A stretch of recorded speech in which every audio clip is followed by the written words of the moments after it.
get after for 6, 8 seconds. Guys, this is what we had to get. This ain't the one we want. You got that ball!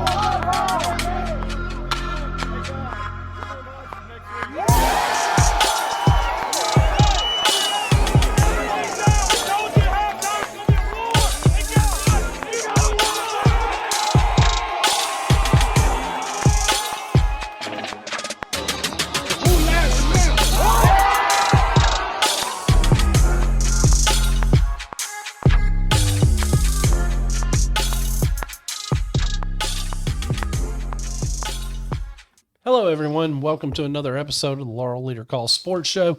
I'm your host, Jack Fairchilds, joined alongside, as always, Kevan Lindsey and Josh Guru Nichols. And of course, before we get started, I do have to have a little bit of beef there with the Guru over there, because last week he adamantly told me I was wrong when I said that if Duke won the ACC champion, the ACC champs could be excluded from the playoffs. He said it too. He said it too, as both of us, because Kevin agreed with both, me. But you were the loudest voice. Well, typically I am, and yes, I was wrong. Jack was right, even though I already gave him a shout out in my column in yesterday's paper. You're right. However, it's the dumbest thing I ever heard of, Jack. And you want to know why? You want to know what the rules are next year that go into play? I've seen them. You've seen them already? Yeah. So if this year's playoff were to play out the same way next year, Duke and Notre Dame would be in the playoff. Mm-hmm. I mean, we're going to get into that more. Yeah, we're Jack got to throw this little jab at me, so. You know, I've got another jab for you guys coming up here once we get into our recaps of games. I've been jabbed at enough already over the weekend. I don't want to hear it. Yeah, I kind of took sympathy on Kevin, so that's it. But yeah, Kevin said it too. It was correct, and at least this week he was correct. Last week, not so much. Anyway, let's get into our top story this week, and Guru's the one who broke it, and that's going to be the Not allegedly. Not allegedly.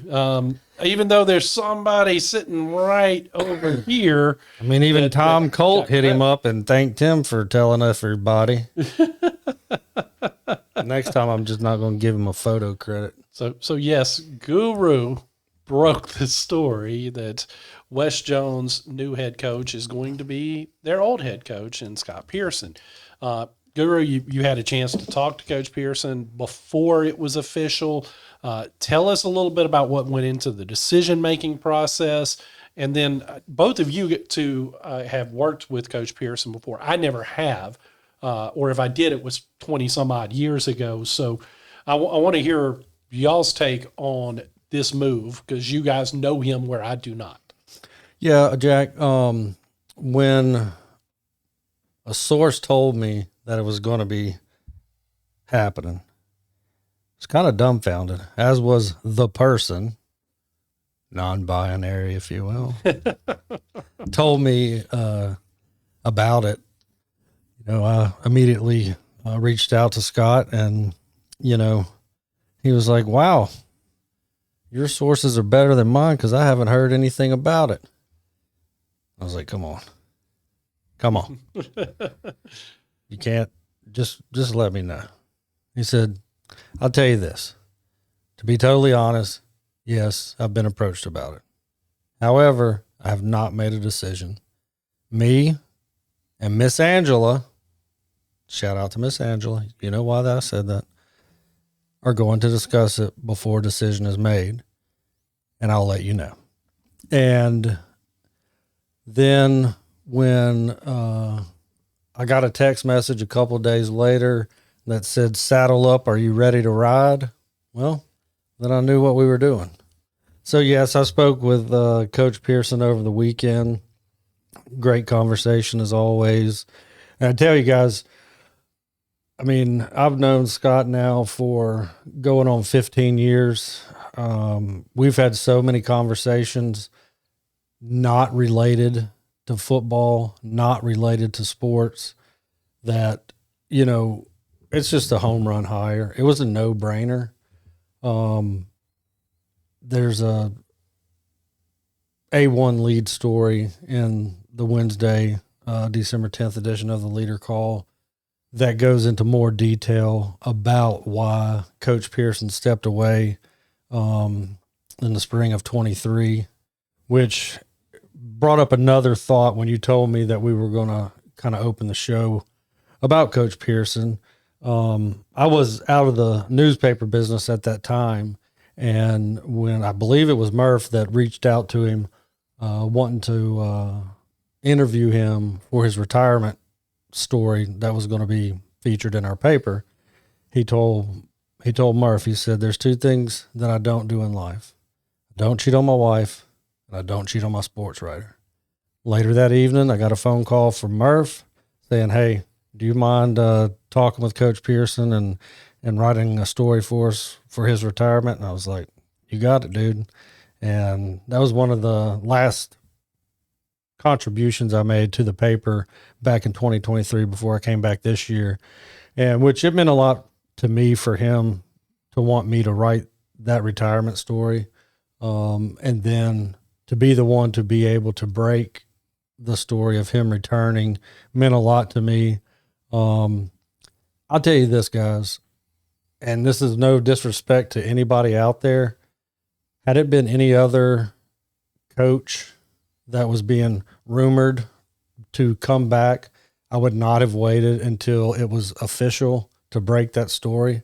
But out of my deep, deep respect for Scott Pierson, I waited until I got a confirmation from a member of the Jones County School District that the board had approved his hiring on Monday evening. As you both well know, as we sat here waiting for the green smoke to come from the central office here in Jones County.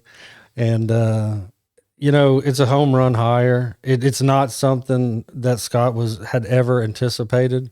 He was adamant about that there was only one place he would ever come back to, and that was West Jones. And I'll also say Scott didn't reach out to them. The school and school board reached out to Scott.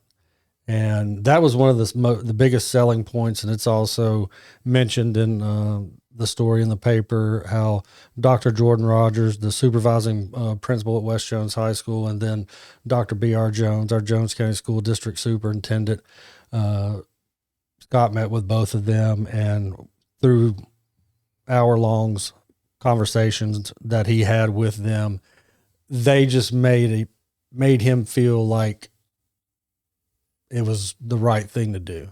And he did go on to mention some things that, his retirement at that time was a blessing in disguise from the big man above, because he was there to help his mom take care of his dad in the final months and year of his life, who was battling dementia, which is another thing that Scott and I have in common, because I lost my father to that in January of 2020. And then him and Miss Angela herself, but with him being able to be by her side full time as she dealt with breast cancer battle. She's in remission now, doing great. And, that would have been extremely hard, as you both know, with the amount of time that not only our high school football coaches, but all of our coaches in Jones County, with the time they put in. But when you're not only the head football coach, but when you're the athletic director too, that would have been just a very full plate. And, like you said, the Lord blessed him in making that decision to walk away at that time. So he was able to have that time with his family, and all he did was focus on them. And, we've always heard it, the Lord works in mysterious ways. And, he said, expounding upon that, he was able in the past 3 years to spend time at different programs, not only in the county, outside of the county, outside of this area, and see things from a different perspective that he feels like not only just from an X's and O's standpoint in coaching, but also in one of the things that he keyed in on was with building relationships with not only his players and not only his coaches, but also more so with the community, the whole school, the whole Mustang Nation, and doing it in a different way than he had done previously. And I know the man is extremely excited to come back, and I'm pretty damn sure that the entire Mustang Nation is excited that Scott Pierson is back in the saddle again, baby. Kevin, walk us through, because I know maybe your relationship wasn't as long with Coach Pierson as Guru's, but you had a pretty good relationship and covered Wes Jones while he was there. So tell us what you make of it and what it means to you to have him back there. Yeah, I come at it. I've been thinking about it over the past, really the weekend. Whenever me and Guru talked about that, Guru called me and was like, "Hey, you aren't gonna believe this." And then just kind of over the weekend of people asking who's Wes Jones going to get, and you're like, I don't know. I would never dare do that to Coach Pierson. I had a unique perspective with Coach Pierson, right? So Coach Pierson was hired in 2002. I grew up in Wayne County, so the rivalry was at its hottest with Marcus Boyles and Coach Pierson on the other side. And it was widely considered, I think Guru would agree with this, probably the two best coaches in the state at the time at two of arguably the best programs in the South, say probably South Panola, maybe Meridian at the time. I would venture to say that it was the biggest rivalry besides the Jug in the 2000s. Oh, absolutely. And two, back that was still when we were just 5 classifications. So Right. Meridian and Panola, they're 5A at the time, and so that was by far the two prominent teams in 4A. Yeah, for sure.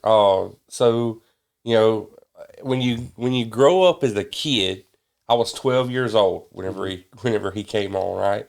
You grow up as a kid and you're like, oh man, this block is always in the way of Wes Jones. You grow up and then I get into freelancing and there's connections there with a Coach Ernest who was at Wayne County, who's at Collins at the time, and then you start to come into Wes Jones, and you see that, and I always hold that Wayne County Wes Jones rivalry so high, such a big part of my life, honestly.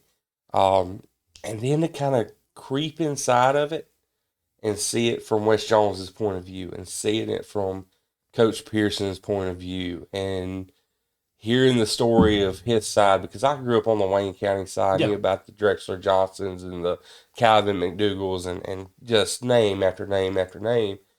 But then you see it from Coach Pierson's eyes, and then just seeing him as a coach and getting to know him. I will never say that I have the same relationship as what Guru has with Coach Pierson.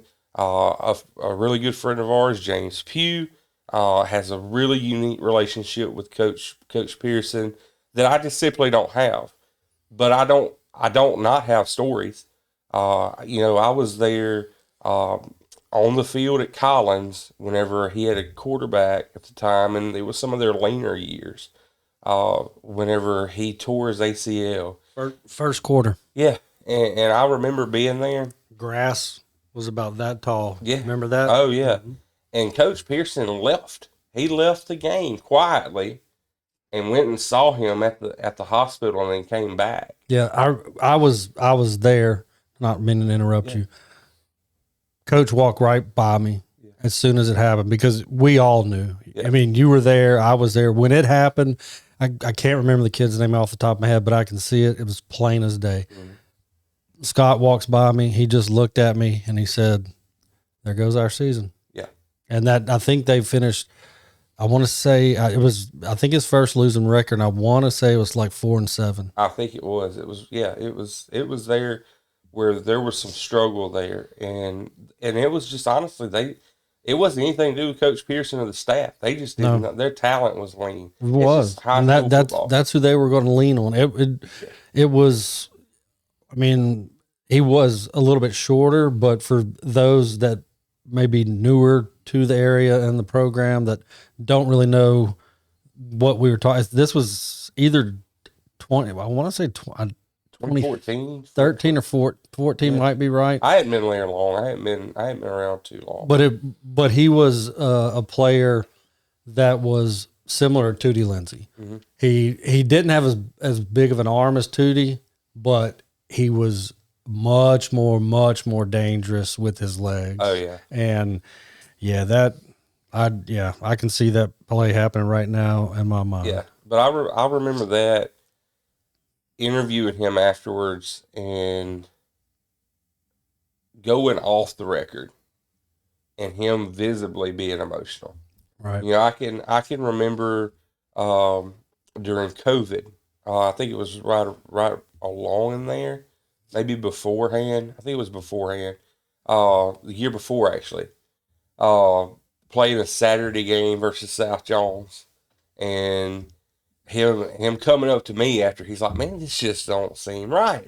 There's no bands and there's no, and just talking with him about that. And then I got a complaint because I had mentioned that, and my first thought was, I don't want Coach Pierson, someone going at him, because we talked about the band not being there. And I remember going to the practice field that Monday and him being like, man, don't worry about it. It's fine. And we just sit there and just talk for 20 or 30 minutes. And then we went down the rabbit hole. And during his retirement, just Coach Pierson, whenever I first started, I was very intimidated by him. There were so many stories. Dude, there were how many episodes are we going to have where you're going to steal the next thing that I'm going to talk about? Well, I just remember, man, being so intimidated by him. There were stories of him and Marcus being so hot-headed and so, they were just larger than life. I mean, and, there's very few coaches now that I would say intimidate me, but Pearson's always been that way. And it just finally come to a head one day. And I was like, Coach, I'm just going to be honest with you. You scare the heck out of me. And he's like, why, man? And it just, our whole dynamic changed. And like I said, I don't have that same relationship with Coach Pierson, but man, I love him. And I'm so excited that he's back. I mentioned it to y'all last week, I think it was, how there's always that worry of a new coach coming in and you not knowing how you're going to tackle it and if it's going to work out right. But man, we ain't got to worry about that. No, absolutely not. It's I'm so excited for the program. I know he's going to bring, the program's already stable in my opinion, but he's going to bring that anchor, and I'm excited to see what Pierson 2.0 looks like. And I'll just throw one more thing in there, going back to what you talk about, the whole being intimidated. My first year doing any work at the time, it was before our owner and publisher, Jim Sigelski, bought the Laurel Leader Call name, and this newspaper was the Review of Jones County. I worked as a stringer for former editor-in-chief Mark Thornton, the legend, shout out. And I had some interaction with Coach Pierson from a post-game, just interviewing standpoint. And there's really not that much to that. You know that. Both of you know that. Mm-hmm. You have your questions and you ask and you take their answers, and that's that. Totally different if you go in person. Like when I came on as a sports editor in 2012, one of my first interactions with Scott was we had what we do now, but it's different because we're 2 days a week. Back then we were 3 days a week. Well, on Mondays, I started in my first year in the fall of 2012 going around and interviewing the coaches in person. It was just my way to better acclimate myself to these men that I'm going to be following them and their teams for the next 3, hopefully almost 4 months. And I don't remember what was said, but I remember being nervous as all get out the first time I went to the field house at West Jones to interview Scott Pierson for a preview story for their first game of the season. Somewhere along the lines in that first month of talking with him, we got on one of those tangent conversations that was not sports related, not football related, just we were breaking things down on a personal level, and that's when we connected, and that's when that barrier completely fell. But not only did it fall for me personally in, interviewing anybody, but it changed my complete mindset of people talking about being starstruck. If Donald Trump walked through that door right now, that's just another man like the three of us are. To me, that's how I feel. Now, there's other people, possibly those that work here at this paper, that might fall out of their chair. You bring Shaquille O'Neal through here, we can put headphones and a microphone on him, and we're going to have it out for the next probably 3 hours talking. It doesn't matter who walks through that door. Nobody intimidates me anymore to talk to them. Mm-hmm. And Scott Pierson was the one that broke that barrier for me. He probably doesn't know it until now, but, just reiterating what's already been said, it's going to make our lives covering high school football and going forward, just somebody we already know, we're familiar with. We'll get Jack in that loop with Coach Pierson because there's going to be times like it was this year. Who knows which one of us is going to be at the West Jones game, but I promise you, at the end of the game, there's going to be one thing for certain. He's going to have one of these in his hands, but in that form. Yeah, I was going to point out that you and I were kind of paying homage to him by having our Diet Cokes during the show this week. So, all we're missing is a bag of peanut M&Ms. Right. If you told me, I'd have brought some. I just didn't. Y'all told me about the Diet Well, see, here's the story behind that. I don't know how long she's been doing it, but Miss Angela at the end of every game, and there's been a couple of instances when I wasn't with the paper, but I was a part of the West Jones Touchdown Booster Club, that I would have to help her in acquiring her Diet Coke because she had forgot to get it. And we're late in the fourth quarter, and I look at my phone, and Miss Angela's texting me from the stands, I need your help. I got to get to the field, but I forgot to get his Coke and M&Ms. Mm-hmm. So here I go to the concession stand. But sometimes he would eat the M&Ms, but a lot of the times it became something that he enjoyed doing, and I think you'll see him doing this more. But he'd take that bag of M&Ms and give it to somebody who had, a good game. Maybe not the star of the game, but, somebody that was out there, contributed, and, worked their butt off to get that playing time. And it was always cool every time I was at a game and saw him give one of the players that bag of M&Ms. One of the things that I know we got other stuff to talk about, but I think one thing that stood out to me was watching his change throughout the years. And I think that Coach Pierson would admit this, that there was a attitude change in how he looked at things throughout the years. Right. And I think that's one thing that I noticed. And I noticed it through those lean years to getting back to that success. And then the pinnacle of it is whenever they finally won the championship. And it was like, and he even said this, he said there was just such a weight taken off. And I think that now, knowing that West Jones wanted him back, knowing that things have happened and he's had that time to devote to his family, I'm interested to see if that continues. I don't want to say that he lost any hunger, right, of wanting to win, right, as he got older. But I think that his approachableness, the way he interacted with players, it was that's the biggest thing I noticed from say 2012, and even as a kid watching in 2004, was how he approached players, how he dealt with players, and I think that I want to say he actually, in an interview, we talked about it, how when he was at Bay Springs and, they went on and went through and had success, that he really didn't know how to coach his players. Right. He knew the X's and O's, but the coaching, and I think that whenever you had a deal, Not necessarily coaching, mentoring. I think is what you're looking for. yeah, right. Like he knew the plays, he knew what to do, but it was that extra bit, and I think that that's huge and shows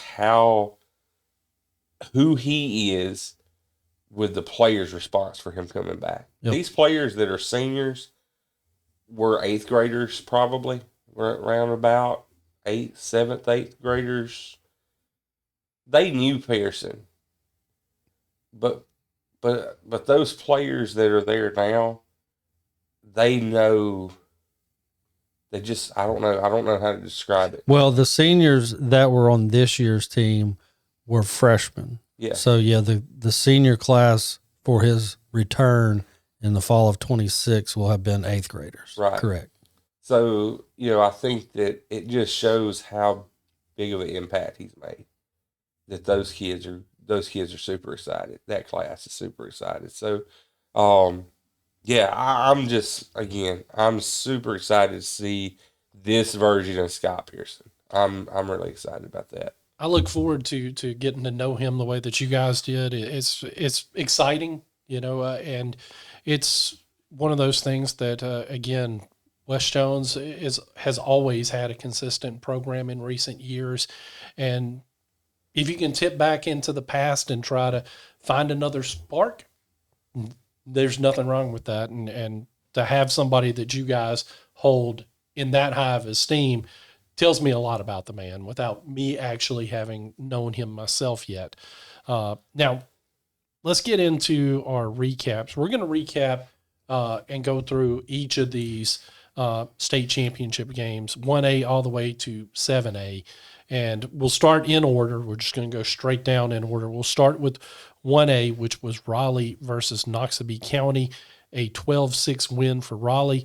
Kevin, you were covering this game, so you were there on the sidelines. Walk us through this game. Corrective first. We're 3A, and I did this on purpose writing this sheet. I went with our 2 biggest ones first, since that's the ones that Kevin was at, and we'll be able to speak the most on. And then you'll go 1, 4, 5, 6, 7. So first we'll have 3, then 2, then we'll get to the ones that we actually weren't there. But folks, this was arguably one of the best championship weekends in Mississippi high school football histery. So this one was which 3A. 3A, and the 2. next one's 2. And then 1, and then 4 through 7. Yep. Gotcha. So just 3A action, Raleigh, Noxubee County. This was the complete opposite of what we saw a couple of years ago whenever they played. A couple of years ago, it ended up being, I think it was a 55-52 game. And Correct. This one was 12-6, and it was a slugfest from start to finish. And I talked to our friend James Pugh, who is the PIO over there, and I said, hey, look, if Raleigh was to get into either one of these games, which type of game would they rather play? A defensive slugfest or a offensive slugfest and offensive juggernaut? And he's like, knowing Higdon probably down and dirty into the defensive slugfest. With that said, this is the way it went. Raleigh goes up, scores 2 first half touchdowns, and then they're really just controlling this game.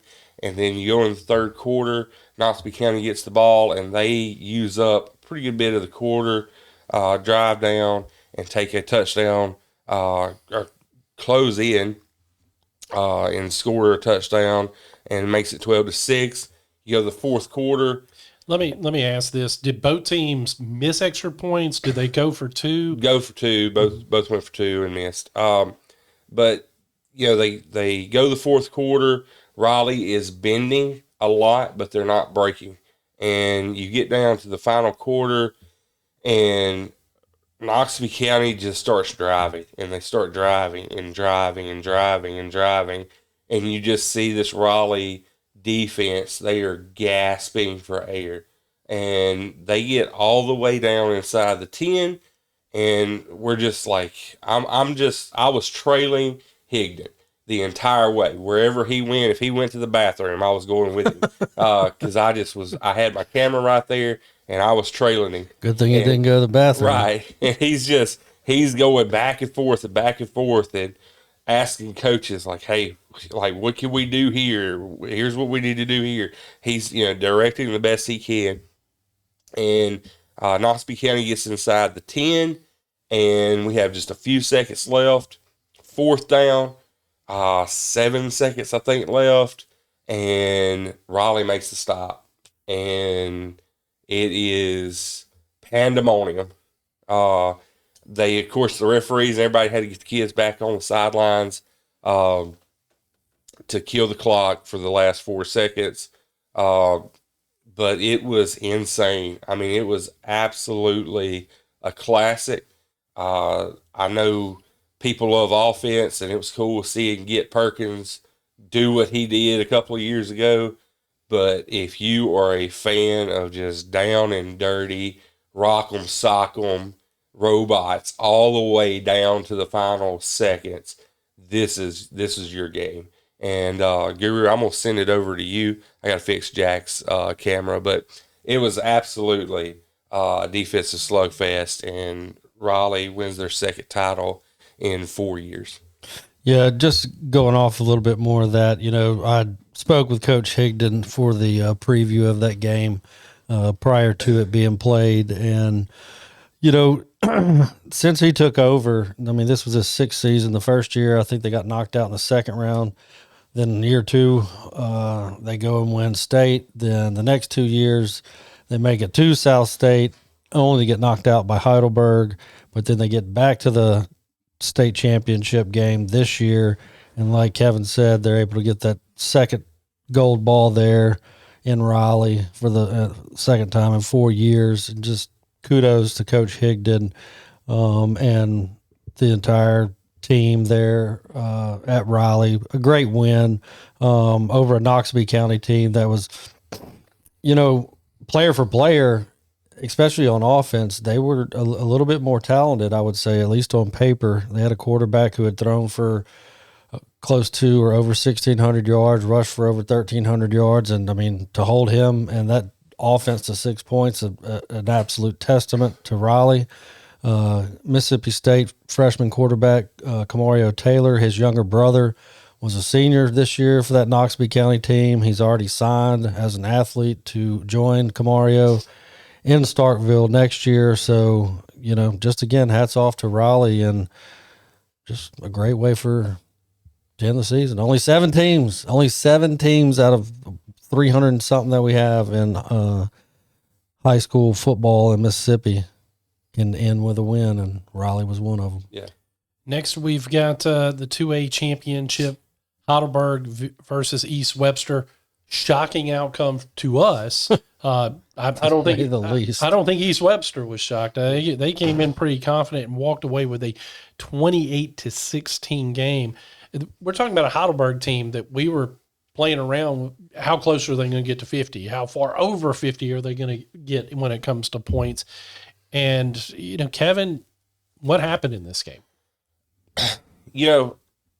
I'll say this. I have, the farther I get away from this game, I still have, I legitimately wonder what went wrong, in this game. I know Coach Carter has his thoughts.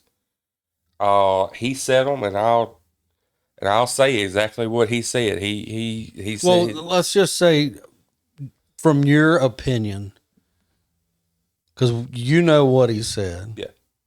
Do you? Because we haven't talked about this. Yeah. I meant to ask you about that, but is he wrong? Your opinion?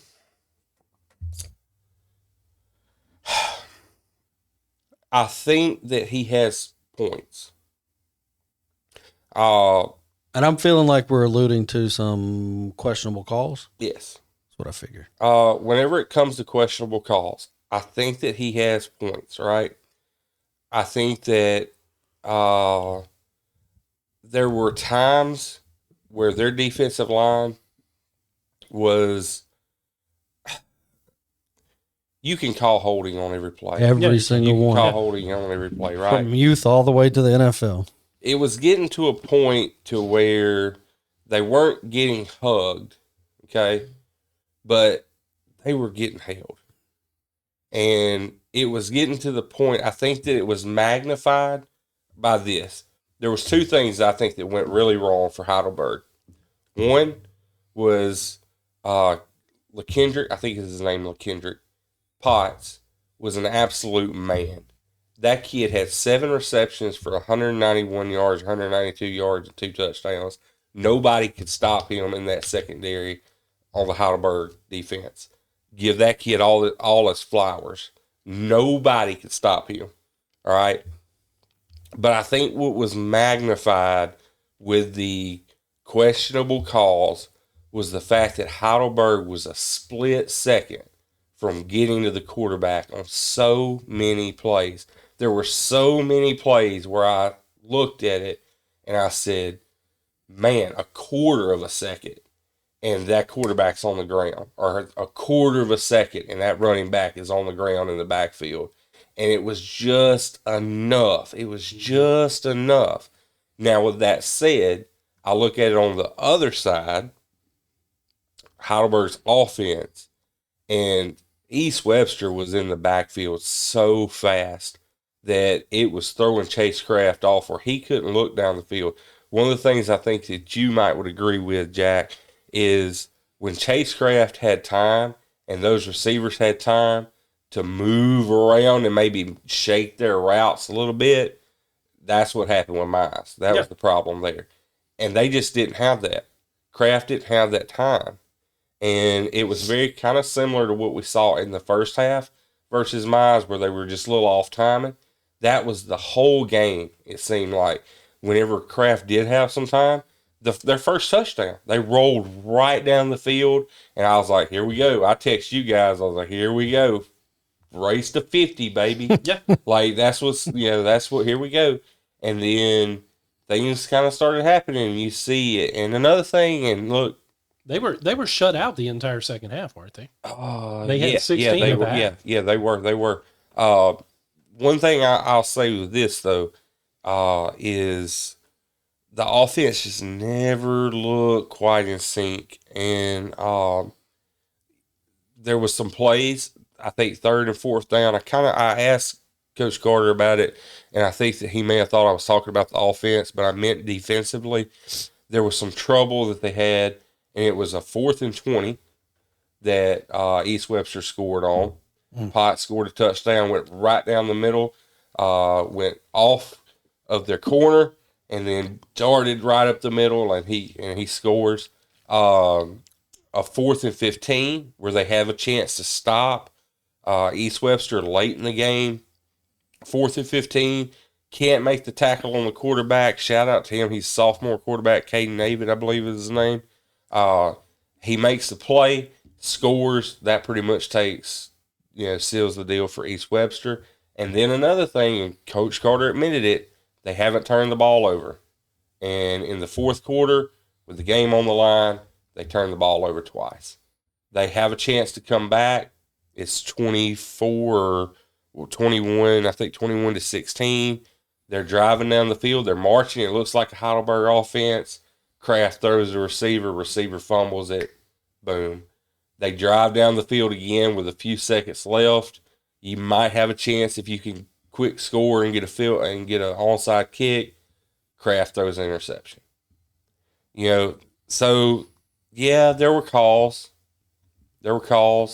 But I can look at it and say, if you don't turn the ball over twice in the 4th quarter, you probably can win it or have a shot. If your timing's not off, you probably have a shot. If you stop on a 4th and 20 or a 3rd and 12 or a 4th and 15, you got a shot. And that just didn't happen. And look, we're talking all that about Heidelberg. Credit to East Webster, man. Absolutely. They come out there and they felt disrespected probably by the entire state, and they showed up when it mattered. They sure were disrespected by this trio. Oh, yeah. We didn't think there was a shot there. And hats off to those guys. They came out and they took it to Heidelberg and came home with the ball. So, I mean, it's shocking to us, but that's why I said before we went into it probably wasn't shocking to East Webster. I think they knew they had something special. Absolutely. Goo, anything you want to add before we move on to the next one? I just think it kind of sucks for all the crap that Coach Carter and those kids had to go through earlier this year with the tragic shooting on homecoming and all the BS that came towards them when it had absolutely nothing to do with them. So kudos to the Heidelberg Oilers and Coach Carter, for showing the wherewithal to come back and just kick ass coming down through the playoffs to get to the state championship. It didn't go the way you wanted it to go. It didn't go the way we wanted it to go. But, you guys fought through a lot of adversity, and I just like to give a shout out to all of you. Still proud of them. Hey, those kids, a lot of those kids are juniors. They are not seniors. Oh, I know. And, man, that taste. That's a motivator. I know. That's a motivator. Now we'll actually go to the 1A state championship, which is, if you go back to our preseason picks, this is the only one that every single one of us that picked got right in our preseason picks. That's Calhoun City versus Simmons. Calhoun City was a 14-8 winner to win the 1A state championship. I didn't catch any of this game.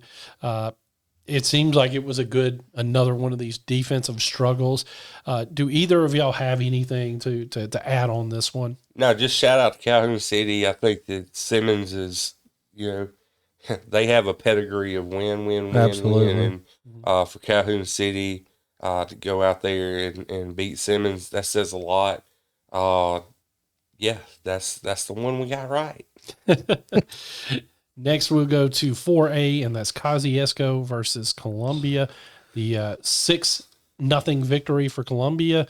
Again, this is another hard-fought game here. Yeah, and Columbia didn't score until the fourth quarter. You go over 3+ quarters scoreless. I'm sure that was not what a lot of people intended to see from these two teams with the way they had both performed offensively going into this game. But, hats off to Coach Bilderback coming back in year number 1 and taking the Wildcats, and shout out to Walter Payton, rest in peace, taking another state championship. Literally last second play. Yeah. Yeah. I mean, we all saw not the greatest last second play. We'll get to that one, but Yeah, we'll be saving that one for last. Bilderbacks just win, man. They just win. It's awesome to see him come back in first year back. Maybe we can see something similar to that here in Jones County next year.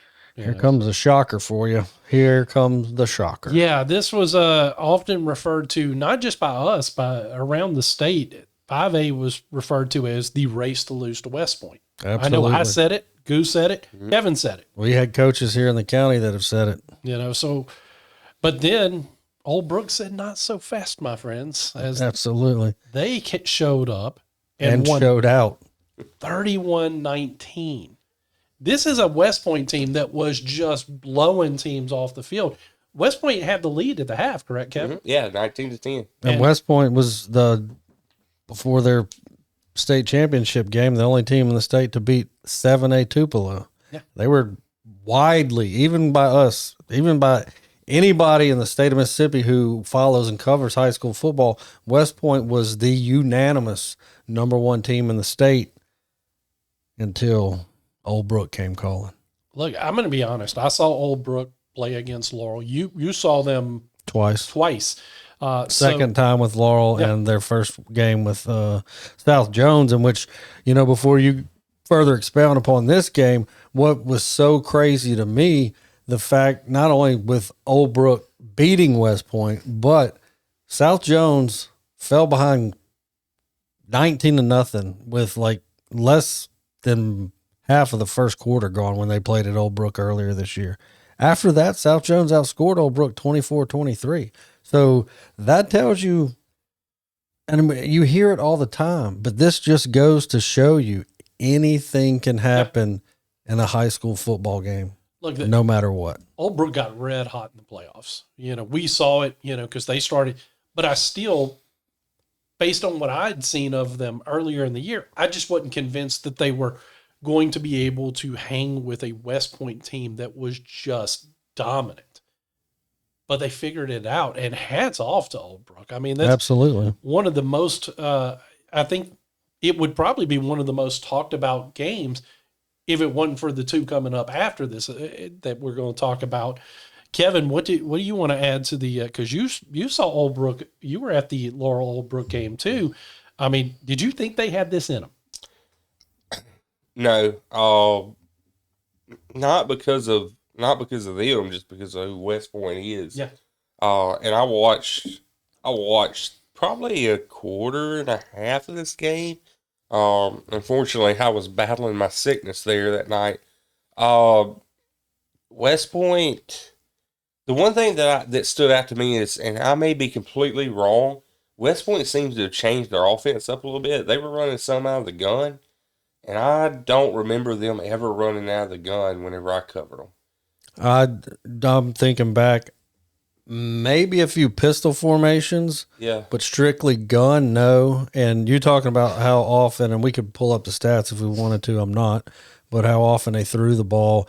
I remember when West Jones beat them in 20 for state, the main reason they threw the ball a couple of times early was trying to catch West Jones off guard, but then at the end of the game, they didn't have much choice. They had a long field to work with trying to come back because they were down by 6. And, you know, as well as I do, you know, even perennial college teams like Army, Air Force, Navy that run the ball, you get down and you're running out of time and you got 70 yards to get to the end zone because you have to score a touchdown. Yeah. You have to get out of your normal offense and throw the ball. Yeah. But for when you told us about seeing that and them throwing the ball from the shotgun formation, how they were, that's not what we are used to with West Point football. Yeah, I mean, I saw it a little bit. Like I said, I only watched a little bit, so it may just been a couple of drives, and that's all they did. That may be the case. Like I said, I didn't watch it all, but at halftime, I was like, well, West Point said they're 19-10. This is just the way it goes. That's what we all thought. It's the way it goes, and then I wake up the next morning and Old Brook is they scored 21 unanswered in the third, and just kind of crazy. Yeah. And see, that's the thing. Even though y'all didn't see it with Old Brook, that first time they played Laurel was a 14-6 game play between the bricks, but the 2 games that I covered, that's what happened with Old Brook. It was just like a 1 quarter or 3 out of 4 series that they have some quick hitters, and that's how they won the 2 games that I watched. I mean, the game against Laurel, it was the second quarter. They go into the second quarter only up 7-6, and then all of a sudden you look up going into the locker room and it's 24-6 Old Brook. Same way with South Jones. They jumped out to the 19-0 lead right there with 5 minutes left in the first quarter, and South Jones couldn't come back from that. And then state championship, version 3.0 against West Point, 21 unanswered in the third quarter, and that was too much for the Green Wave to come back from. It's a shocking outcome, but hats off to Old Brook. I mean, they completed an awesome season, so nothing but respect for those guys. Jack's about to be happy. Now we're going to get into 6A, and I think I tried to help you guys out last week by trying to tell you guys that 11 brothers are hard to beat. But what I didn't tell you guys that it's even harder to beat 11 brothers when one of them's Nash Morgan, because this kid put on a show. My alma mater, Warren Central there in Vicksburg, went on to beat Hattiesburg 56-34 in an offensive shootout for the most point. I had to listen to it on the radio because we were out delivering newspapers that night, and the radio announcers called it because they were just scoring back and forth, said whichever team gets stopped first from scoring is going to lose the game. And they were right. Hattiesburg got stopped. They even tried to go for it on a 4th down, a 4th and long inside their own territory. But I think it was the right call because their coach saw what these announcers saw. What I was hearing is they had to score. They had to match point with Warren Central, and they couldn't do it. And once Warren Central got that advantage. They just were able to pile on. And, Nash Morgan, the quarterback for Warren Central, son of the head coach. And for those of you not familiar with Warren Central in our area, the Morgan family, when I was there, the head coach of Warren Central now, his dad was the head coach then.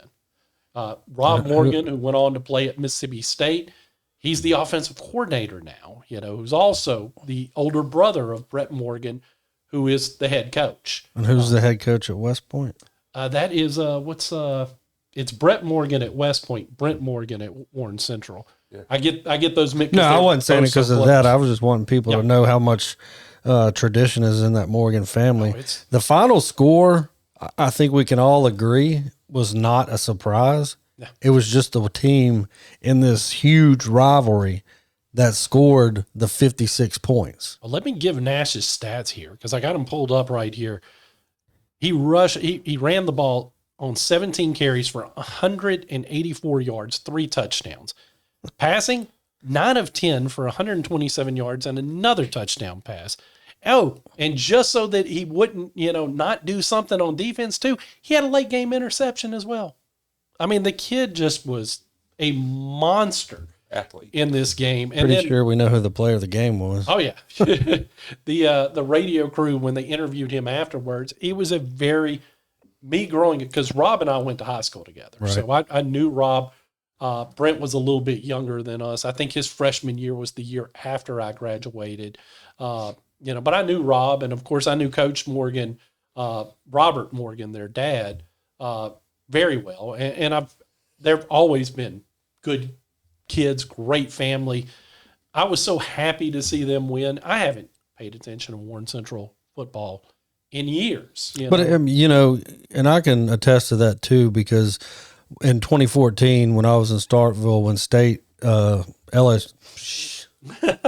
Laurel, one of my teams with an L, my alma mater, when they won their first state championship in 24 years, it gives you a sense of pride. Even if you're not there, you got to listen to it on the radio, and and I'm sure when that final horn went off, you're sitting there just driving around, getting ready to throw your next papers out, and you got a probably possum meat and grin on your face, like, oh yeah, go Vikings, baby, that's my school. And that's the night Laurel won it in 14. That's how I felt. I was like, man, this is awesome.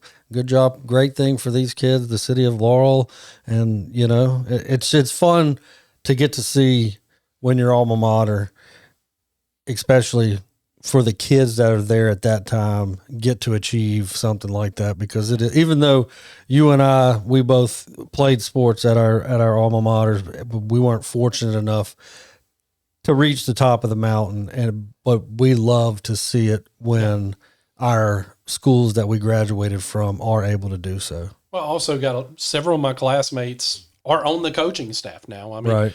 Shout out to my friend Corey Wilson there, who's one of the defensive coaches there at Warren Central. So, there is still that connection, no matter how far removed. Before we move off of this, Kevin, do you want to have anything you want to add to this game? No, I mean, this game was a competitive game early on, and like you said, you hit the nail on the head, Jack. First team that couldn't score, it was just like all the momentum was on their side, and man, Warren Central just took care of business. Yeah, only time Warren Central didn't score was when they lined up in victory formation to end the game. That's the only drive they did not score on the night. Never sent the punter out on the field. So now this next one's going to be a fun one, because Tupelo versus Gulfport, and I'll get to the final score in a second, because again, Tupelo's a juggernaut. We all picked Tupelo. No, we didn't. Who did? I didn't. You did pick Gulfport. I got my mark right there. That's right. I forgot. Preseason, you picked Gulfport Tupelo. No, don't even give me credit for that. Do you want to know who my 7A preseason? I'll take the kick to the nether regions. Brandon. That was preseason. That wasn't a bad pick. I'm not going to knock. They did make it to the South State Championship. North State, but North State. I thought they lost to Gulf. Oh no, it was South State. You're right, because they Mm-hmm. beat either Petal or Oak Grove in the second round. Yeah, you're right. So, I'm sorry. I'm not going to question Jack anymore. It's 2 weeks in a row, and I was wrong. Okay, y'all be quiet. But this game, and Kevin and I saw Gulfport play. We knew they had a special running back. We saw Crosby run that ball against Laurel. We saw what we thought was a man there on the field. And throughout the season, he just got better. He got better. Isn't he a Mississippi State signee now? Yeah, he just committed to Mississippi State. So And he's going to join J.J. Hill, the running back for who? Tupelo. Wow. Imagine them two in the backfield. Crazy. Well, this was a hard-fought game. Tupelo looks like they have it. They're up 20-14. 27 seconds to go. You may go with the semi-play-by-play. You can.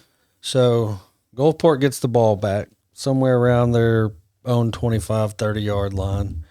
And, it's funny because during one of our conversations over the past 5, 6, 7 days, me and Coach Pierson were talking, and we were talking about this game, and he was like, how deflating could it be? You score with 27 seconds. They have to go 70-plus yards to score in 27 seconds. And they either had, I'm not positive on this, so don't get mad at me. If they either have, Gulfport either had one or no timeouts left. Well, first play, Tupelo gets called for a defensive pass interference or defensive holding, 15-yard penalty, move the ball. Gulfport proceeds to make a couple of completions around 10 to 12 yards, get out of bounds, and they're at the Tupelo 33, 22 seconds to go. And you can go to X, probably Facebook, your neighbor's house or anybody. There's the videos out there, and it's amazing. 2 seconds to go. You only got one play. The Doug Flutie Hail Mary. Gulfport drops back. Kid slings it as far as he can. It gets tipped, and the Admiral comes down with the ball in the end zone. No time left to tie the game at 20. Then you bring out the kicker. And there's been some really great high school kickers over the last 3 decades in this state. But you never know what's going to happen with a high school kicker. And you can even ask Ole Miss fans from a few years ago about a SEC kicker on an extra point. The piss and the miss. That's Tupelo. Yeah. And he walks out there, cools a cucumber, knocks it through the uprights, no time on the clock, and it's just pandemonium. That walk-off extra point is how the 2025 Mississippi high school football season ended. You can't write a script better than that. It was incredible. I actually just got chills after I said that. You and I were not watching it live. No. We're sitting there at, it's Sunday or it was Saturday when this game was played. We're watching, conference championship games, the prelude to us getting really mad the following day. We were probably at that point we'd finished up Bama, Georgia, and we were watching the Big Ten, Indiana and the Ohio State. No, Ohio State. Drop that "the" crap. Anyway, but yeah, we were watching that, and then we get this all caps text from Kevin over here. The 7A championship. Oh my God. We're just like, what? So of course he has to tell us. Go ahead and walk us through how you experienced the Hail Mary. Yeah, so I was going to stay for the game. I had planned on staying for the game, but you can go back to the. It was cold. You go back to the last episode, near the end of the last week's episode, you could see that I'm going downhill fast. Yeah. And so I had the flu or something. And Saturday, I was just, by the time the Heidelberg game was over with, I was done. And it was cold. And I text Callie and I was like, I want 2 things. I want a heater and I want food, preferably a steak. So we went to Harvey's in Starkville and shout out to them, great steak. But we're driving home, and Callie's like, "You think the game is on the radio?" I said, "Sure." And we find the radio station, and right as Tupelo had scored, I think it was JJ actually who scored the I think touchdown. it was Hill. And just a few seconds left. I'm like, well, the team of destiny's going to win it. Tell everybody if they haven't tuned into the show before, where's Callie from? So Callie is from Tupelo. She's actually Saltillo, but Tupelo is the alma mater and all this stuff, and family works there, teacher family and all this stuff, right? So she was going to stay, but she was like me, it was too cold. So we're going through around, we're about at Newton County, I would say, somewhere along in there. And I'm like, this thing, they're going to win it. And then you hear, oh, they're getting close. And, oh, they go, they're in range where Gulfport can throw a Hail Mary. And she's like, The odds of a Hail Mary being completed are not high. she's like, this is kind of crazy. I'm like, it's high school football. It's whatever. And you hear balls in the air, and then the greatest call. I mean, it's just like, oh my God, the Gulfport. I can't remember. I hated. I can't remember the receiver's name. He just come up with the ball, and Callie is just sitting over there, both feet on the dash, just staring at the radio. And like, I'm sitting there, I don't know, like I'm speechless. I am speechless. And I'm just listening to the call, and she's not said a single word. She's not said nothing. She's just staring at the radio. And I'm like, well, they still have to kick it. And she just looks at me, and she's staring at the radio. I'm like, it's high school. Anything can happen on the kick. And you hear, the kick is up, it's good. The Gulfport is running down the field. And she flips off the radio and just slaps it. And it just, wow, it just goes to a different station. And we're listening to like Caleb. And I'm like, it's a sign. You need this. You need Jesus at this Right. moment. And she's like, you got to be freaking kidding me. And I'm like, I want to hear the call. And she's like, no, you're not hearing nothing. I'm like, no, I'm hearing this call. I'm about to run off the road at this point. And it comes, and like they're freaking out. I mean, it's just, the announcers are just great. And it was fantastic. I had to nearly pull over just to process what I had listened to, because it just, and then I get on X after I sent y'all the message, and y'all are like, what just happened? I'm like, I'm looking for it right now, surely. And nobody is, because the Starkville's media, their media Wi-Fi was not working right. Like if you were on the field, you couldn't get the Wi-Fi. So imagine all of these fans, because Heidelberg stay, and sure Raleigh people stay. I mean, it's just a mess. So X is not updating, and it's probably not uploading for them. Finally, we find a video, and I think I sent it to you guys. Yep. Just unreal. Yeah. Absolutely unreal. And the first one he sent, the angle wasn't great, but there are so many different angles. I mean, if you're a football fan, I encourage you to go find it. And, the craziest part about it all, in the history of Gulfport football, that was their first state championship. And what a way to claim that first one. Yeah. That quarterback, that receiver, that kicker, that entire team will talk about that moment to the next generation of their family, the ones after that, as many times as they can tell that story. God, that must be a great feeling. I mean, it's incredible. One thing too, I think it was, it's somewhat related, but I think they're getting a new stadium. They are. Yeah. They had a historic stadium down there, and they played their last game in that stadium was the South State Championship game, and next year they're going to go into a new stadium. Yeah, just absolutely crazy to think about. And again, Tupelo, nothing to hang their hats off. And I told, like, after we got calmed down, right, after everybody's What about 2 hours later? right, like after, I think it was actually the next day. I do think it was the next day. I told Callie, because she's like, she's like, how does that even happen? Like, just how does that happen? I'm like, Callie, they done everything that they should have done. Yeah. There was like 4 or 5 Tupelo players there. They tipped it down. They were, and when you go back, they're in front. Yeah. Mm-hmm. You were doing everything you're supposed to do. They tipped it that way.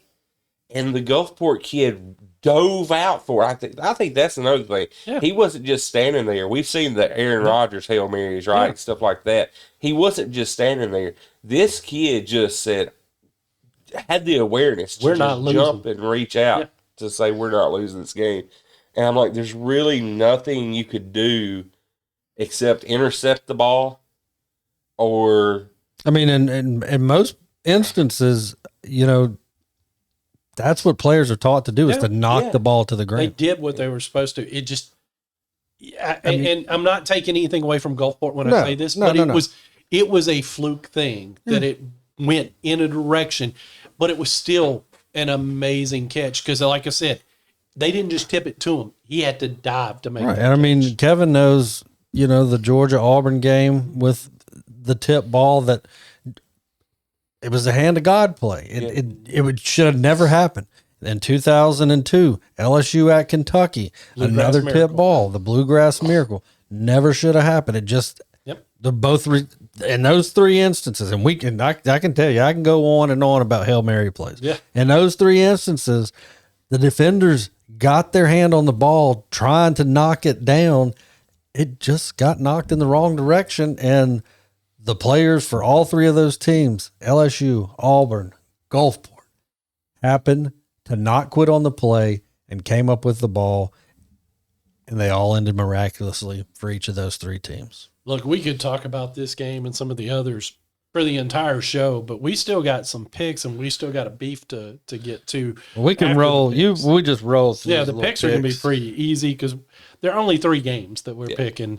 The first one's the Celebration Bowl, South Carolina State versus Prairie View. Give me Prairie View in this one. Same Prairie View.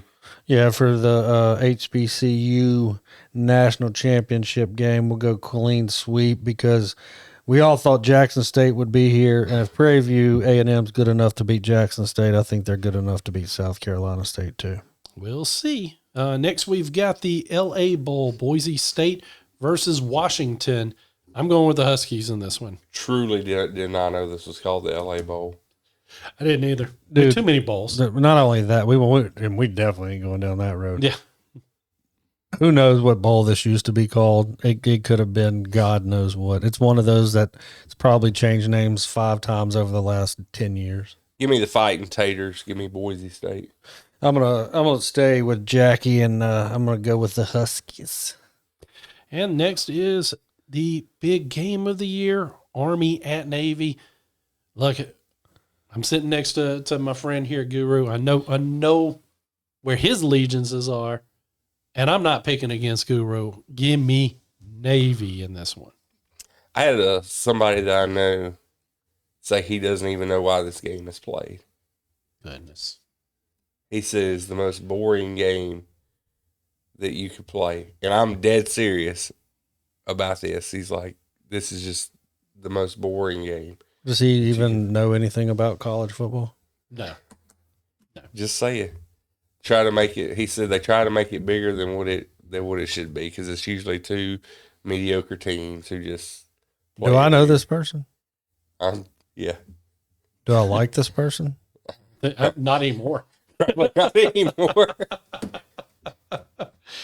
Anyway, and you know, it's a great game to throw on and catnap, and maybe if you got a new pit boss, smoke some meat.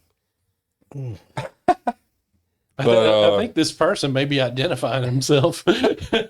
No, it's not me. It is not me. I love watching this game. I do. You sound like it. You napped during it. Yeah, man. It's just No, a I'm fun- I'm okay with that. And I knew it wasn't Kevin. I have an assumption. I think he was previously mentioned in the show, possibly. But I think that Possibly, was he? I don't in a show. In this show. No, I don't think this show. No. But anyway, moving on. I'm going with Navy in this one, man. Oh gosh, I feel like I would get this on. No, you got to remember this is the Murph Guru Bowl. Because you got to remember, Murph, growing up in New York, his dad took him to many games at West Point. And Murph, if you will recall, I believe it was in week 1. What was the first game on our pick'em? Army and Tarleton State. Murph, it doesn't matter, is going to pick Army. And you know, me having served in the Navy, I'm going to pick Navy. But my point is, what idiot would say this game means nothing? You are dumb. I don't care who you are. We can be friends. We can still be friends. But that is one of the most asinine things I have ever heard about this game. You have to understand what the seniors on both of these teams are about to do. They're about to graduate from these academies in the next 6 months. And then they're going to go out there. They're going to be our leaders. They're going to go out there and put their lives on the line for the three of us sitting here and whatever dumbass made that comment. Yep. And you need to respect that. And I am ashamed that college football went away from letting this be a standalone game, how it has been for the last several years. I think it's dumb that we're playing these 2 bowl games. Find another date, play them on Friday. I don't care. Army, Navy is the absolute greatest college football game played every year. Regardless of who wins, if you tune in at about around probably 5:15 to 5:30 on CBS on Saturday afternoon, if you've never watched it, you watch when they sing their alma maters, because the theme of the Army-Navy gang is we want to sing last. Because what they do is, as soon as the game is final, whoever loses, that team goes to their student section, and in unison, they sing the school's alma mater, with the winning team standing behind them respectfully. And as soon as they're done, that winning team will sprint to the opposite corner of the stadium. And it's giving me chills talking about it. I've watched LSU win 3 national championships in my lifetime, but they still don't compare on a yearly basis to the meaning and the pageantry of the Army-Navy football game, the greatest football game played every year, period. Goodness, I hope you keep some of that anger, because we saved it. Normally we go into discussions a little bit before we get into picks, fewer games. We wanted to go through. Now, we'll probably dive more into this even more next week, but it's fresh. And Guru's got a great column with his opinion on it in that Wednesday edition of the Leader Call that he referenced. And I highly recommend you go read it, unless you're an Alabama fan, because you're probably going to get your feelings hurt. And that's this. Well, they're all kin anyway, so it doesn't matter. That's the College Football Playoff Committee and the atrocity that they put forth on Sunday. I mean, again, look, I'm a Notre Dame fan. I've never hidden that, but that's not why I view this as stupid. I think. And I'm not a Notre Dame fan. Guru's points in that, the fact that he's asking for logic in it, that's the exact points that I was saying. So again, it was like reading Guru felt like it was something I wrote. It was atrocious, because again, now you can make the argument that Notre Dame should not have been in front of Miami for the weeks before if you looked at the head-to-head, but they were. And then this past weekend, neither of them played. And somehow Notre Dame gets jumped. Oh, and let's talk about Alabama, because Alabama fans love it when you point out the fact that they didn't drop a single spot. They'll be the first to say, well, guess what? The committee's been clear that the championship games don't matter. Really? Tell that to BYU. Tell that to SMU last year, who dropped 3 spots. Tell that to Ohio State. Tell that to Ohio State. They lost the 1 seed. Again, don't matter. Alabama shouldn't be in the playoffs, plain and simple, in my personal opinion. I can make an argument that Miami shouldn't be there, because if the ACC champion isn't good enough to make your playoff, how do you take a team that wasn't even good enough to play in the championship? Yes, I understand the ACC has a ridiculous tiebreaker structure, but again, That's their don't own reward fault. the conference for their own incompetence, and that's what they did in this instance. I'm still mad at it because, again, I honestly think this Notre Dame team was better than the one that made the run last year. I'm not saying they would have won the championship. I'm not. But I would have loved to have seen what they had. And then we can talk up for a second about the group of 6 schools that got in. It's cute. This isn't basketball. They have no shot. We're going to watch Ole Miss play a team that they beat 45-10 earlier in the year. The game might be closer, but Ole Miss is going to win that game. And Oregon and James Madison, look, I would find it fun if James Madison figured out a way to upset them. It ain't happening, people. I hate to break it to you. It's just not going to go down that way. I'm going to give, since Guru wrote the column, I'm going to give him last word on this. So, Kevin, I'm going to you next. Just stupid, man. It's just stupid. And for the record, Kevin doesn't even like Notre Dame. No, I'm a Or very, Alabama. I'm a very much a Notre Dame hater. I am. I don't like Notre Dame. Haven't. They typically are frauds. They were in 2012. Brian Kelly just put the kids back on the bus where they shouldn't even been there. Anyway, but this was so stupid. We were told Tuesday that conference championships would have no effect on The final. final outcomes, right? Mhm. Then, by gosh, what do we see Sunday? We see that a conference championship game right off the bat, and I told Callie when she was sitting on the couch, I said, we're about to watch some crap go down, because the first thing that we see is that Ohio State and Nebraska flip-flop. Indiana. I'm sorry, yeah. Nebraska. Good God, if Nebraska was in this playoff. Yeah, my This bad. would be really a cluster. Same colors, I guess. Indiana and Ohio State had flip flop. I have said, and I have voted in our college poll, that Indiana is the best team in the country. But we were told through our television sets that the conference championships would not matter. So whenever I saw that, I said, "Oh, we flip flopped." So, In which I'm going to interrupt you for just a second, and then I'll let you get back to it. I was okay with that because Indiana finished as the only team undefeated. Yeah, it's I don't common have a sense. problem with them being number one. But going with what you said, when you say conference championships don't matter, apparently they do. yeah, you can't sit there and say they don't matter, and then 5 days later, it clearly did matter. So I was like, oh, here we go. Well, something's going to happen, right? Well, we go down the list. Well, I was told a few years ago that players injured or coaching changes could possibly have an effect on the playoffs. We saw that in 2023 with Florida State. Florida State, right, gets bumped out. Well, Ole Miss moves up. Didn't their head coach just go to the Bayou? Mm-hmm.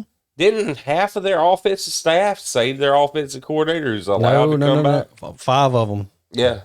5 of them are going to be coaching as long as Ole Miss is playing. Right. But, that coaching staff's changed. Mm-hmm. And they move up. Then, they talk about Texas Tech and BYU, and how BYU got slapped around again by Texas Tech. Y'all know how I feel about Texas Tech. Yeah. But they're like, well, BYU doesn't have a shot now. So we're dropping them. Yeah, so you essentially drop them. Championship game mattered. Right. Championship game mattered there. For BYU, but not for Texas Tech, nor Georgia. Right.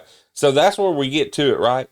Where I'm like, okay, so if Alabama, what I saw, they were getting shut out and they get beat 28-7. It was worse than that, actually. Yeah, I told Callie, I was like, well, Indiana and Ohio State just flipped. They basically just told on themselves that BYU dropped because of it. Well, Bama's probably out now at this point, right? No. Didn't even drop. Bama doesn't move. Not a spot. And immediately I said, oh, this is not good for Notre Dame. I did Callie's too. like, why? She's like, they didn't even play. And I said, yeah, I know, but this isn't good. And we get the rankings, and then Miami and Notre Dame have flipped. What? Yeah. You had nothing to go by from Tuesday night to Sunday for their resumes were completed. And I believe it was Joey Galloway I think it was Joey who made that point where he and several others are talking. And he's like, nothing changed. Nothing changed from the time they left their field after the weekend until Sunday. Selection Sunday. Nothing changed on their resumes. Everything was the same. We talk about the head-to-head. Miami beat Notre Dame head-to-head week 1. So why had Miami been ranked ahead of Notre Dame before Why now? didn't that matter until The very end. the very end? That is so stupid. It's a rug pull for Notre Dame, and it's unfair. It's not just a rug pull for Notre Dame. It's because this spineless committee who reminds me so much of the MHSAA did not have the intestinal fortitude to say, ACC, you know what? You screwed up because you let Duke play Virginia. When the whole world knows that Duke did not deserve to be in that game. Yes, they went on and won. Kudos. You play that game 10 more times, Virginia wins 8 or 9 of them. Okay? So instead of leaving the ACC out altogether, no, they're one of our Power 4 conferences, probably the worst one, at least in football. We got to have one of their teams in. Well, then why did you not think about the poll before?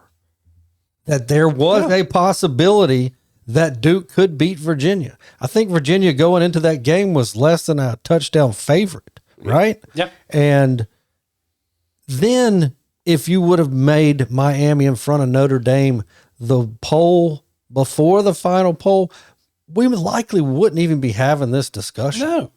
And it's just makes no sense other than it wasn't that they were trying to keep Notre Dame out. They were trying to appease one of the Big Four conferences. Yep. And there's another layer to it with Notre Dame where I think there's been national media that have said it, but the three of us have agreed that it almost seems like a ploy by the committee trying to push Notre Dame into joining a conference. Notre Dame doesn't have to join a damn conference if they don't want to. No. That's up to them. But to penalize a group of young men who had no control over that final ranking compared to a team that had no control over that final ranking. Now, this was a stat that blew me away when I heard it. And I want to say one thing. You got to, when he refers to Joey Galloway, he was a standout wide receiver at Ohio State. Ohio State and Notre Dame do not like each other. That is a man who is being as unbiased as it possibly can be done by saying Notre Dame was railroaded, which we all agree with.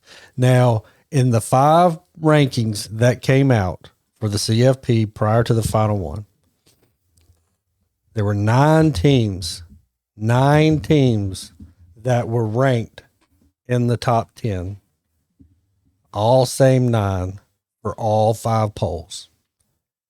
In the final poll that came out last Sunday, only one team that had previously been ranked in that top 10 for 5 consecutive weeks all of a sudden vanished. Who was that team? The Notre Dame Fighting Irish. I am not here nor there when it comes to Notre Dame.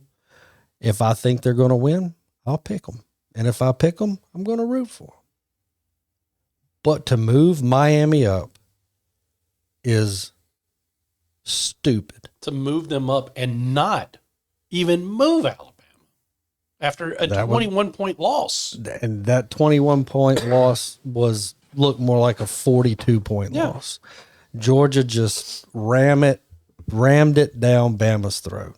And I think, if you make these other dumb moves, you're making an even dumber move when Georgia and Texas Tech kick the crap out of their opponents in their conference title games and you don't move them up. No. But you do move Indiana up after they won their conference title 13-10, by the way. Yeah. Correct.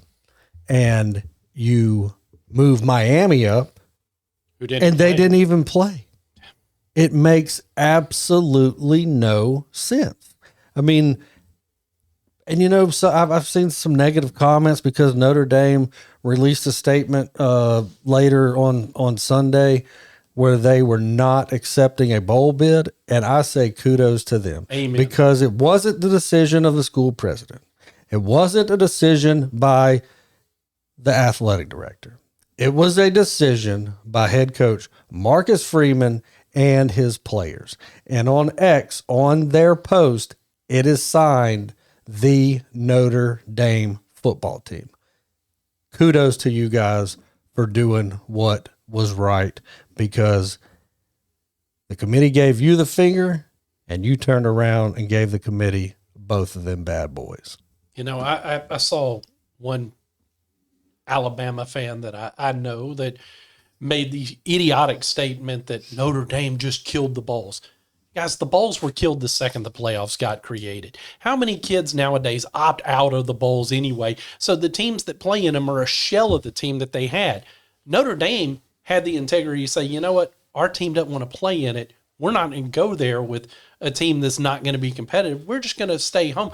Oh, and by the way, we don't want to play in your system and make the networks that much more money because you did us wrong. I'm okay with it. I think all of us agree with the decision. And Notre Dame wasn't the only team to deny bowl bids. I mean, granted, it helped one of our big three, Mississippi State's 5-7, and go into the Duke's Mayo Bowl to play Wake Forest on January 2nd. And, that's because I think there was 4 teams outside of Notre Dame that said they were not taking an invitation to a bowl. I know 2 of them were Big 12 teams, and they were fined by the conference. I think that's stupid. I mean, if it doesn't make sense for the school, I mean, I get where the conference comes from, where that's making the conference lose some money, some revenue. I get that part, but I mean, come on, we live in a different world than we did 5 years ago. And just, I don't know. And the dumbest thing of all of this is if we fast forward to this exact moment next year with the exact same things that happened this past weekend, guess who would be in the playoff? Tell them, Jack. Which 2 teams that one didn't play and got snubbed and one played and won a conference title but was not going to the playoffs? Who would be in the playoffs next year? Both Notre Dame and Duke would be in the playoffs next year if it was under next year's setup. Look, I told y'all both on Monday when we first sat down and started talking about this, I personally think this is a ploy to try to expand the playoffs to 16 teams. ESPN holds all that money. They're the ones that for weeks were saying, oh, Miami should jump Notre Dame. Miami, they wanted this controversy because now there's going to be more of a clamor to expand the playoffs further. That's what they wanted all along. They manufactured the controversy. They got what they wanted in this chaos. And ultimately, it's not going to be those rules that you read off because they probably will go ahead and vote to expand the playoffs, which I'm okay with if you're going to invite the group of 6. But even at 16, the group of 6 is still going to get slaughtered, so there's no point in including them. here's what I say to people who are detracting, and I don't care. You call me a hater or whatever you want to. If it was Ohio State and Indiana in the same position, I would be saying that the loser of that game, if they got their butts whooped, should be out too. Here's the thing, though. You can't sit here and say that the conference games don't matter, and then they clearly do. And to the people who are like, well, then the bowl game or the conference games are meaningless. Well, here's the thing. It's a privilege to go and represent your team in a conference championship. And it's still a privilege to go in there and try to win a conference championship. Sorry, Alabama, that you went into a conference championship game and got beat. Sorry, Alabama, that you opened the year with the loss to Florida State. That sucked. And look, Yeah. if it was the other way around, Georgia was in the same boat, I would feel the same way. Yeah. If not Alabama went in there and won 28-7, I'd feel the same way. Well, if the records were the same going in, because Georgia was 11-1. Yeah, that's what I'm saying. I'm just saying. I'm not. If it was saying 11-1 Alabama, Yeah. 10-2 Georgia, and Alabama did that to Georgia, and Georgia didn't move from the number 9 spot, we would say Here's we would where say I'm the same salty. thing about Georgia. Here's where I'm salty, and I feel with Jack on this. It's 2017. What I told you guys, and I understand that it was different playoff systems from teams, right, from 4 to 12. But in 2017, Auburn went in and waxed Georgia in the regular season. Mm-hmm. Then we went on and we waxed Alabama in the Iron Bowl. And then we went on to the SEC championship game and we lost 28-7 in a very similar fashion that Alabama did to Georgia. And we were the number 2 ranked team in that season. And you know what happened to us? Left out. We got bumped to 5 and Bama moved in. And yes, I understand there was a lot of people on Twitter, well, yeah, it's a different 12 teams. They had set the precedent that conference games did not matter. And they mattered enough to move Auburn from 2 to 5 and out of the playoffs. There's no, you're talking out of your mouth whenever you say that they don't matter when they clearly do. When teams move, when BYU moved, when Ohio State moved, the fact that Duke is not in, or excuse me, that Virginia is not in the playoff, that's another thing. If the conference championships didn't matter, why is Virginia not in it? Yeah. Yeah.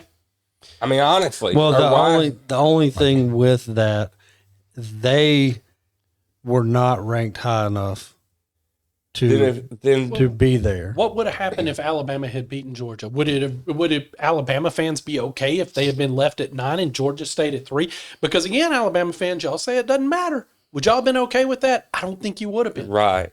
And just saying. And we all three know if Alabama would have beaten Georgia, Georgia's not a top 4 team, and Alabama most likely would have been. They'd be 3. They would have gone from 9 to 3. They'd have jumped over Texas Tech. Guarantee it. Yeah. I just don't like how this is going. And I told you guys, and I'm going to stay with it, bring the computers back. Just be done. If you're going to have a playoff, I think this is the perfect time to bring the computers back if you're going to have a playoff system. Metrics are there's so many different ways that we can formulate. You know, we can take the strength of schedule rankings. We can take head-to-head matrix. I mean, there's so many different things now than when we had when we had the BCS, and the BCS used computer rankings to determine who the 1 and 2 teams were. Yeah, I don't disagree with that, because when you put the human element in there, it's just like you put crap in, you get crap out. And that's what we saw this past Sunday. And I mean, the only other way in my mind, and I think Jack has hit it on the head when he said they're wanting to move to 16. Let's do that.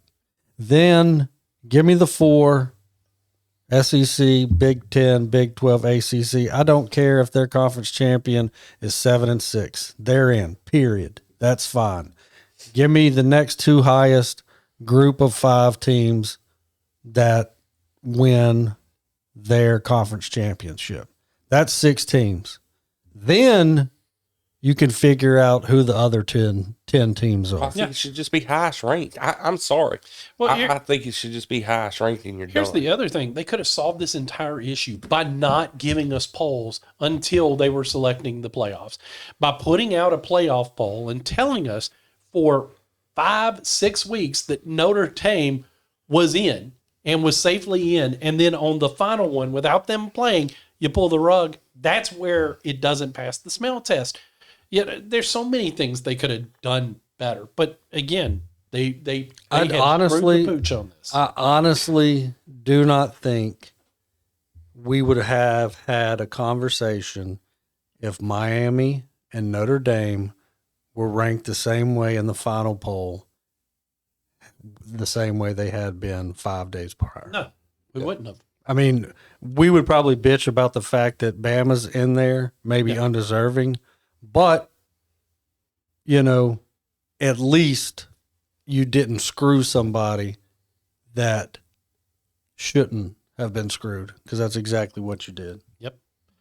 Well, I think it's time to wrap this up. We can beat this dead Oh, horse yeah. for another hour. I will say that I know you two have always hated Alabama because y'all root for rival schools. I've never been a true Alabama hater, but this year I'm going to go ahead and go say go Sooners because, I hate you guys. Your fans helped make that happen this year. So I'm joining these two in a hate for Alabama for the remainder of the season. Boomer! I'm Jack Fairchilds, and for Kevan Lindsey and Josh Guru Nichols, we'll see you guys next week.